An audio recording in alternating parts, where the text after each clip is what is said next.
to do to protect our babies from measles? Yeah, it's a very important question. Welcome to Life with Ashanae. I'm Ashanae. And if you're anything like me with kids under 4, these measles outbreaks can be something that really triggers a huge amount of anxiety, frustration, and a lot of other emotions that just aren't necessarily helpful in your day-to-day. I have 2 children under 4, so neither one of them are fully protected from measles. If you know anything about the measles vaccine, you don't get your first shot traditionally until you are 12 months. And then again, you get a second final shot when you are 4 years old. We're vulnerable over here. So I got some answers. I actually chose to record this video and these interviews during Black Maternal Health Week because I believe that a key part of Black maternal health is Black maternal mental health. And so something I thought that would help with my own mental health and my own mental health state is by going to talk to some professionals and researching what my options are in terms of getting my children vaccinated. I talked to Dr. Lisa Lowry, a pediatrician here in Michigan, and I also talked to a registered nurse here in Michigan named Andrea Robinson, who practices in primary care and also was a director of infectious disease prevention. So, yes, I got some help from some professionals, I got some answers, and I'm gonna share them with you all today because if I can help one family know more about their options, that's a win. So thank y'all for watching. Support the channel, give us a good old like, comment, and subscribe, status, all of that, and enjoy.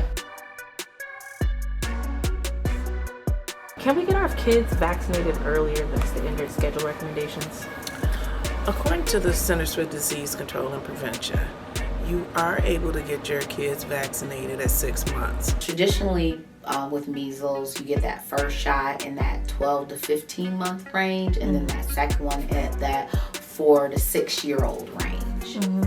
But if you want to get it early, you could get it as early as 6 months. The one thing you want to remember is that if you're traveling, that is one of the indicators that providers look at to determine whether or not the patient qualifies for an early vaccination. Not before 6 months, but we feel that those babies are protected by the mother's milk, the mother's antibodies. So that would be the recommendation. If you vaccinate early, how does that change the vaccination schedule, if at all?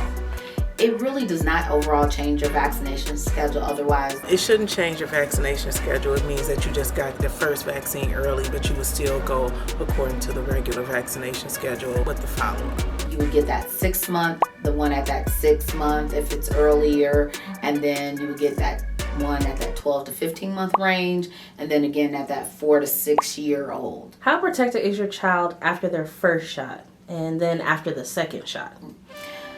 The measles vaccination, which actually has 3 components, is actually very effective. It's like 93% effective after your first one and about 97% effective after your second one.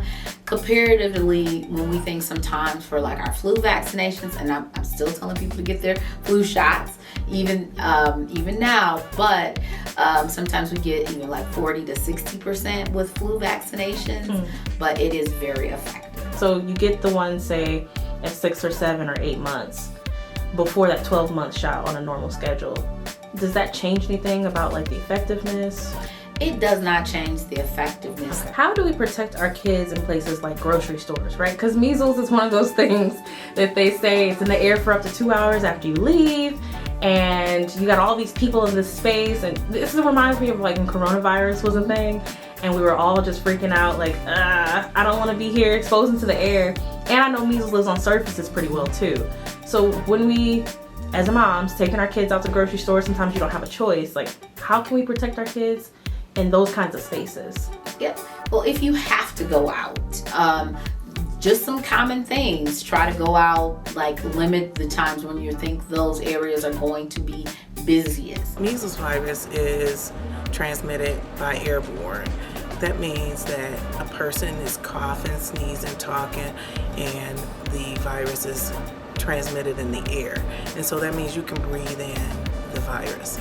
And that means that that's how you contract it. So if you have to go to the grocery store, is it time, or to the mall or run errands?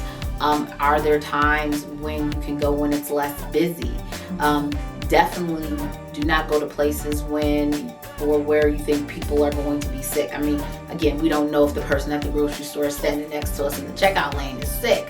So just like COVID, you would want to wear a mask if you are out in public. Mask. I know people, that can be controversial, but covering up, using a face covering, and then good hygiene.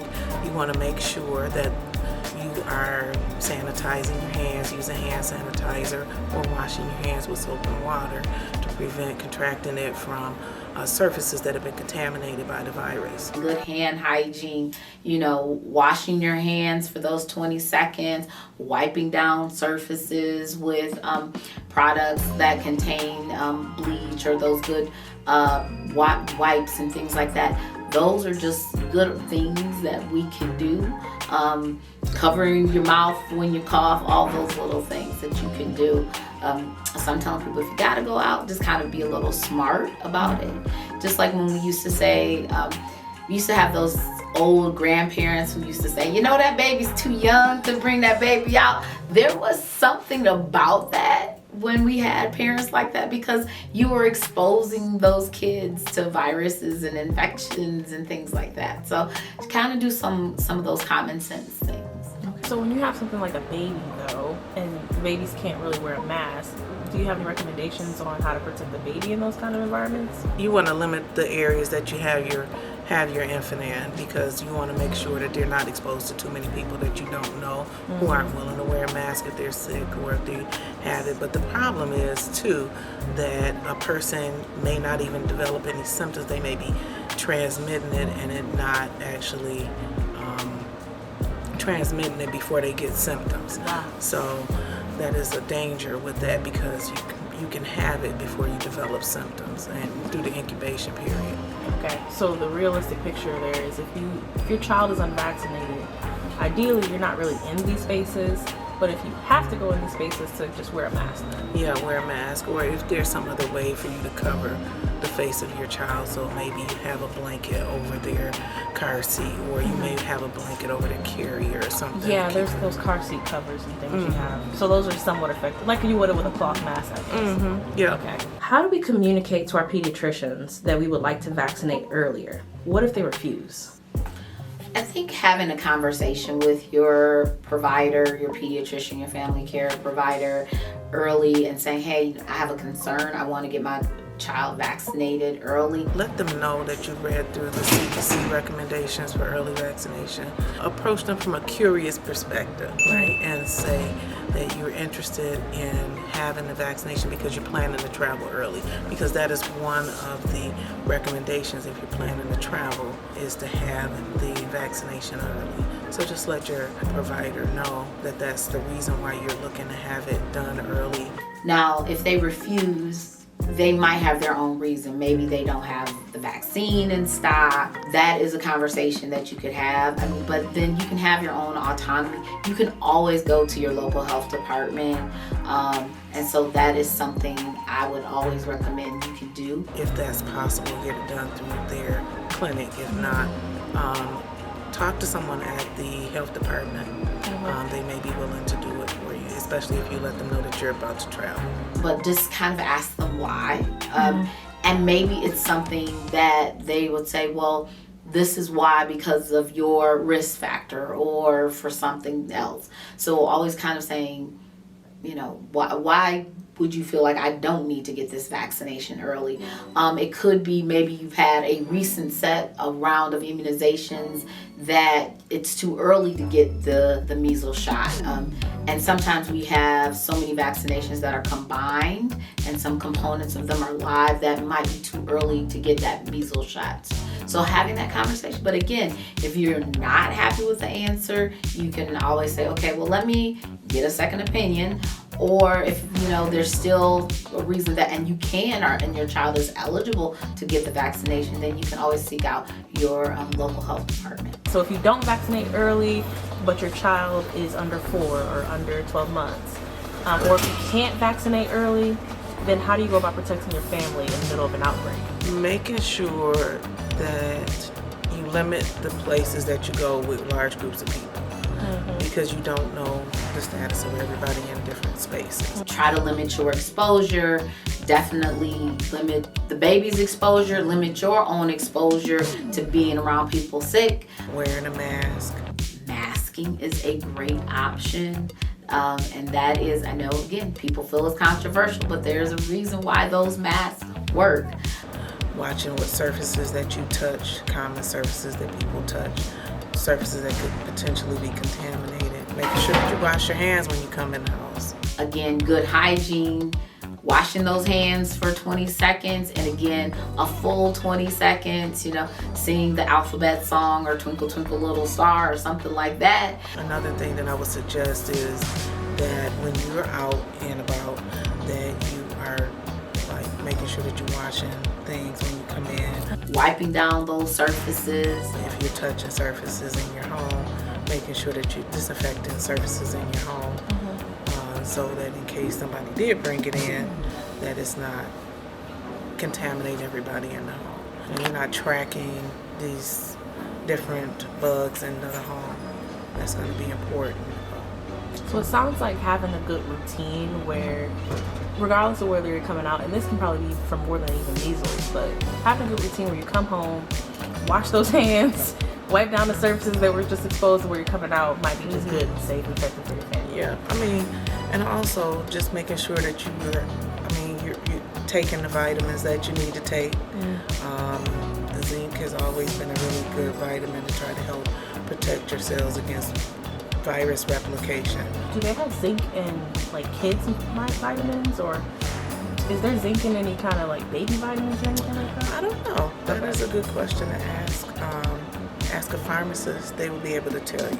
So if you ever have any questions about medications for your kids or about vitamins for your kids, you can always ask a pharmacist and they'll be able to answer any questions that you have about those things. And they can tell you what has those in them, what has those particular vitamins in it to help protect your child at a good level. Okay. And so some of those things that we kind of did even at the beginning of the pandemic that we were all kind of bubbled in, those are some things that can protect us. Okay. How do you plan family vacations with outbreaks going on, right? So there's big outbreak in Texas, there's some outbreaks going on in Canada, there's outbreaks here and there all over the place. So how do you protect your family with outbreaks if you want to go on a vacation? Same thing, limiting the spaces that you're going in, making sure that you're using respiratory protection. Now again, you're on vacation, so you're likely going to places that are going to be crowded. So if you're in those places, consider masking, good hand sanitizer, washing your hands, all of those things. Are you vaccinated? So do I need to get a vaccination? Are you at the age where you're not sure if your immunity is up to date? So definitely checking your vaccination status. Making sure you're taking your vitamins. If you're really nervous, do you need to go to that location? Can you alter your trip? You can always check with your travel agent, the location, say, hey, you know what, we're not really comfortable right now traveling. Limiting those big group settings. If you're going to take a vacation, be outside. Because one of the things that I read about measles virus is that it is inactivated by sunlight. So if you're out in the sun, and it's out when people are, having out in the daytime, instead of being in an enclosed area, the sunlight inactivates the virus, according to the CDC. So get those outdoor trips going. Yeah, exactly. Outdoor spaces, outdoor activities. Yep. And that's nice because it's getting warmer outside too, so that can give some peace of mind. That's nice. Are there any risks or consequences for children when they get vaccinated early? Yeah, there's really no risk or consequences as long as you're getting vaccinated. Our vaccines are been around decades and have been studied. Now you might get some soreness in the arms and some soreness where you get the shot. Some of the kids, once they get vaccinated, they may get a light fever. Think about how you feel sometimes when you get a shot. Sometimes you don't feel that good, but that is actually your body revving up. Your body is getting the building up those antibodies. One of my good friends who's actually an infectious disease doctor, she says, I kind of like when people don't feel good after a shot. That means you're building up those antibodies, your body's saying, woo, I got this. Now again, we don't want you to have a seriously high fever and feeling horrible. That's not what we're saying. As long as you're a person who doesn't have a reason where you can't get the shot for immune system reasons, are allergic to a component of the vaccine, which is really rare, there are really no main risk factors for getting immunizations, and you can get multiple shots at one time. And so a lot of people say, well, I want my child to only get maybe 2 at a time or 3, but it's okay to kind of get those 3 or 4 at a time. It's okay. Yeah, I feel good after talking to these professionals in medicine and just getting some more insight. I know for me, I'm definitely already in conversation with my pediatrician about getting an early vaccination for my daughter. But they also told me that, right, with 1 shot, you're 93% protected, or like it's 93% effective in preventing getting measles. So I think for my son, he'll be 4 in September. I think for him, we'll just stick with what he has. And then my daughter will go ahead and get her an early vaccination because she won't be 12 months until August, and I'm trying to have peace of mind. So we'll go ahead and do that, and we can still take our vacation. That's great, because I wasn't so sure. It was looking rough out here. So yeah, I am very happy. I'm so thankful to these professionals, this pediatrician, this RN, for talking with us today, letting us know how to protect our babies. And yeah, I hope that this helps you all protect your babies and give you peace of mind as well. If there's an outbreak going on, come back on. You already know. You can get your babies vaccinated if they're less than a year and at least 6 months. And when they already have at least 1 shot, they're 93% protected. So, you know, do what you can, vaccinate those babies. All right. See y'all in the next video.